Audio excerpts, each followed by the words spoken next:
እያንዳንዱን ነገር የአላህ Subhanahu Wa Ta'ala ያያል እያንዳንዱን ነገር የአላህ Subhanahu Wa Ta'ala ይሰማል ብለህ ልትል ይገባል ዛሬ ተቅዋ ለምንድነው የሚረሳው ሙራቀባ ለምንድነው የሚረሳው ዒባዳ ለምንድነው የሚዘነጋው ለሊት መቆም ለምንድነው የሚዘነጋው ምላስን መሰብሰብ ለምንድነው የሚዘነጋው በርካታ ነገሮች አሉ እኮ እኮ ስንፍና ነው ከሰለፎች ስራዎች ውስጥ አንዲትና ሁለት ነገርን ከመዘዝክ በኋላ በርካታ ነገሮችን ጥለህ እኔ ሰለፊ ነኝ ብሎ መጮህ ራስን ከማደንቆር የዘለለ መልካም ነገር አይኖርም ሰው ያለውን ይበል ራስን ወቅሳ ባልደረቦችን ወቅሳ ወደ መልካም ነገር መመለስ ነው የሚሻለው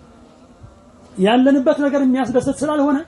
የሚያስደስተንን ነገር ማውራት አይጠቅመን መጀመሪያ ስለ ራስህ ማውራት ነው ራስን መፈተሽ ነው ራስን መመዘን ነው ስለ ሰዎች ከማውራት በፊት ማለት ነው ለምንድነው ወጣቶች ዛሬ ስለ ብዙ ሰው ያወራሉ ነገር ግን ስለ ራሳቸው የሚያስቡበት ደቂቃዎች እንኳን የላቸውም ነውር ነው እኮ ይሄ حاسبوا انفسكم قبل ان تحاسبوا ነፍሶቻችሁን አስቡ ተሳሰቡ አላህ Subhanahu Wa Ta'ala ሳይተሳሰብህ በፊት ዛሬ ስለ ሰዎች ብዙ አውርተሃል ብዙ ተናግረሃል ተገቢ ባልሆነ መልኩ የሆነውን ንግግር ፈልጌበት ነገ يوم القيامه አላህ Subhanahu Wa Ta'ala ስትቆም ግን ይሄ ሁሉ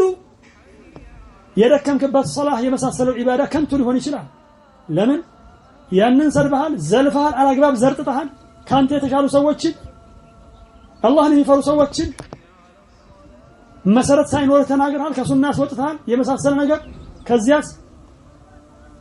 አንተ የነሱን ወንጀል የምትሸከም ትሆናለህ ሐሰናትን ከወሰዱብህ በኋላ መልካም ስራዎችን ከወሰዱብህ በኋላ መጨረሻ ላይ ጀሃነም